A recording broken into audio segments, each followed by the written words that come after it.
20 तारखेला अनेक विद्यार्थ्यांवर लाठीचार्ज झाला. हे सगळे जंतर मंतरून संसदेकडे निघाले होते आणि त्यात एक व्हिडिओ समोर आला ज्यामध्ये 2-3 पोलीस विद्यार्थ्याला मारत होते. मात्र विद्यार्थी तो मार सहन करत होता कारण त्याला हे आंदोलन पुढे घेऊन जायचं होतं. तो भरत बानाईत नागपूरचा विद्यार्थी आपल्यासोबत आहे. भरत, तो व्हिडिओ प्रचंड व्हायरल झाला ज्यामध्ये खरं तर अनेकांनी प्रश्न उपस्थित केले की असा मार पोलीस विद्यार्थ्यांवर लाठीचार्ज करताना देत आहेत. किती जण होते, काय झालं त्या दिवशी नेमकं? मी साईडला उभं होतो. एक गाडी होती ज्याच्यात अभिजित दादा जाणार होते. त्याची जबाबदारी माझ्या हातात होती की ती गाडी आतमध्ये आल्यावर बॅरिकेडच्या अंदर आल्यावर मला टीमला सुचवायचं होतं की ही गाडी पोचलेली आहे. त्यासाठी मी तिथे बॅरिकेडचा थोडा इकडल्या साईडनी मी पलीकडेच मी उभं होतो. तर त्या दरम्यान काय झालं की पोलीसवाले आले आणि RF वाले आले आणि यांनी मला मारणं सुरू केलं.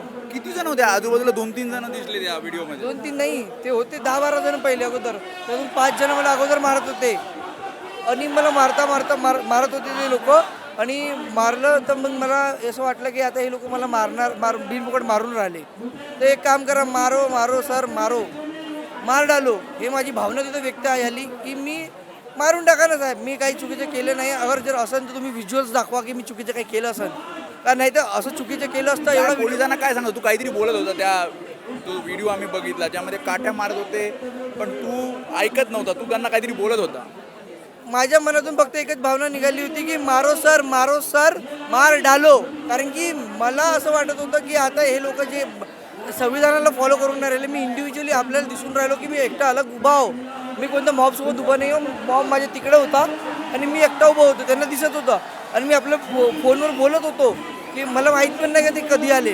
मग मी फोन खिशात ठेवला आणि हे लाट्या मारणं चालू केलं. तर मग मी फोन काढला वापस, म्हणलं मारो सर, मार डालो. अभि किती वेळ झाला या लाठीचार्ज तुझ्यावर? किती वेळ झाला तिथे लाठीचार्ज झाला? त्याच्यानंतर नाही का लाठीचार्ज झाला. त्याच्यानंतर नाही का तिथे कोणतरी तिथे फुटेज काढत होता, व्हिज्युअल्स घेत होता. त्यांना दिसलं कारण की मागून कॅमेरेवाले येत होते. तर त्या मॅडमला दिसलं, मॅडमनी आली, मॅडमने त्या लोकांना अडवलं आणि त्याच्यामधून एका RF वाल्यांनी मला शिवीगाडी केली. तुम्ही व्हिडिओमध्ये बघू शकता. त्याची अत्यंत घाणेरडी शिवीगाडी केली आणि त्यांना चार्ज करत होते. जे RF वाले लोक आहेत ना त्यांना चार्ज करत होतो शिवीगाडी करून, मारो डॅश. आता मी काय बोलू ते तोंडावर बोलू नाही शकत. आणि समोर गेल्यानंतर जेव्हा कॅमेरेवाले पलटले, दुसऱ्यांची बाईट घ्यायला गेले, तर वापस 25-30 लोकांनी मिळून मला मारलं. आणि मग मला कॅमेरेवाले स्वतः आले आणि ताब्यात घेतलं तुला? नंतर ताब्यात नाही घेतलं, मला कॅमेरेवाले आले. अरे भाई बोले वो सब अगर जर तो तिथे उभा आहे, आता त्याला तुम्ही मारलं तरी तो तिथे उभा आहे शांतीने, त्याला उभं राहू द्या ना. मला मीडियावाल्यांनी वाचवलं, नाही तर 25-30 लोक मिळून मला तिथं मारत होते. नागपूर जाणार तू? मी मूळ नागपूरचा. आई बाबा बोलले त्यानंतर, हे सगळ्यानंतर? कारण तू आजही आंदोलनात 3रा दिवस या सगळ्या घटनेला. मी भेट नाही यांना. अरे मरीन इथंच जाईन, इथंच दफन होऊन जाईन. मजाक नाही करतो. मी हिंदू असून दफन होऊन जाईन इथं. तुम्हाला एक गोष्ट सांगतो, मी हिंदू असल्या तरी मला एक गोष्ट सांगा की मी शिक्षणासाठी लढायला आलो आहे यार. काय शिकतो? मी शिकतो. माझं झालं आहे ग्रॅज्युएशन, MCOMचा मी स्टुडंट होतो. माझ्या सगळ्या मुद्द्यावर तू येतो इकडे. हां, बट माहीत आहे का कसं असते ना, प्रत्येक वस्तू कसं असतं का, गरिबी हमेशा नसते आणि अमिरी हे हमेशा नसते.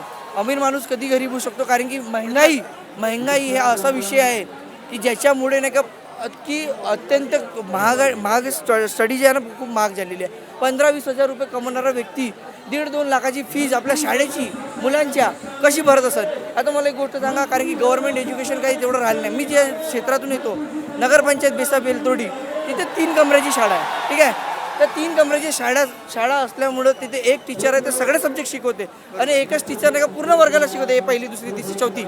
आता मला एक सांगा, हे किती दुर्दैव आहे की आपण आता 70, 75, 76 वर्ष समोर आलेलो आहो तरी शाळेच्या लेवल वाढलं नाही. आई बाबा तुला काय म्हणाले? आई बाबा मला अगोदर मला जेव्हा ते झालं होतं अर्ध्या घंट्यातच मला वडिलांच्या आईचा फोन आला की बाबा तुझ्यावर हमला झाला का, हे पोलीसवाल्यांना मारलं का? तर मी म्हटलं नाही मम्मी, नाही मारलं. तर म्हणे तू खोटं काय बोलून राहिला, आम्ही व्हिडिओ पाहून राहिलो. नाही मम्मी म्हटलं, पोलीसवाले असेच मारते म्हटलं, टच करते म्हटलं, यांनी मला जबरदस्ती मारलं नाही म्हटलं. काय आता काय सांगणार होतो आता मी? किती दिवस राहणार आहे? जोपर्यंत इस्तीफा होत नाही तोपर्यंत. अनिकेत सुद्धा आपल्यासोबत आहेत. अनिकेत लातूरचा आहे. बोला. तू किती दिवसापासून आहे इथे? मी पहिल्या दिवसापासूनच आहे इथं. पहिल्या दिवसापासून माझी NGO स्वतःची आपली आणि माझं बिझनेस पण आहे दिल्लीमध्ये. काय हे 20 तारखेलाच झालं? हो 20 तारखेला झालं. मी तर पहिल्या दिवशीपासून चहा वाटत होतो.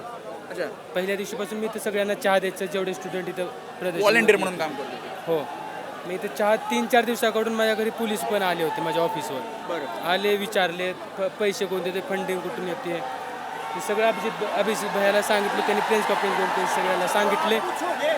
पुन्हा तसंच त्याप्रमाणे आम्ही 20 तारखेला पाणी वाटत होतो. इथं केरला हाऊसपाशी आम्ही इथून गेलो होतो शांततेमध्ये.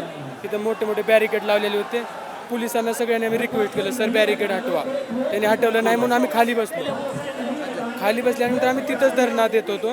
इन्कलाब जिंदाबाद, भारत माता की जय, जय भीम, जय भीम हेच नारे होते. इन्कलाब जिंदाबादचे नारे ऐकून दिल्ली पोलीस आली मारायला चालू केली. डोक्याला सगळ्यांच्या कसं लागलं तुझ्या? डोक्याला काय बॅरिकेड लागलं? काय लागलं? डोक्याला लाठी मारले त्यांनी. डंडो से मारा यहाँ पर. पहिले इथं खूप मारले पुन्हा डोळ्याला पण मारले. खाली पडल्यानंतर मी उठून अजून खाली पाडले पायवाला पण मारले.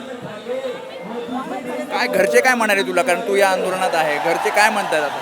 नाही घरच्याला मी सांगितलं नाही. काय करतो तू इथे? बिझनेस आहे तुझा? हो माझा बिझनेस आहे. इव्हेंटचं माझं काम आहे स्वतःचं. घरच्यांना काही सांगितलं नाही तू अजून? नाही घरच्याला सांगितलं नाही काय. तू किती दिवस राहणार आहे आता इथे? जोपर्यंत प्रोटेस्ट चालू असेल तोपर्यंत. आज कोणी आपल्यासाठी थांबले आपल्याला सगळ्याला मिळून त्याचा सपोर्ट करायला पाहिजे.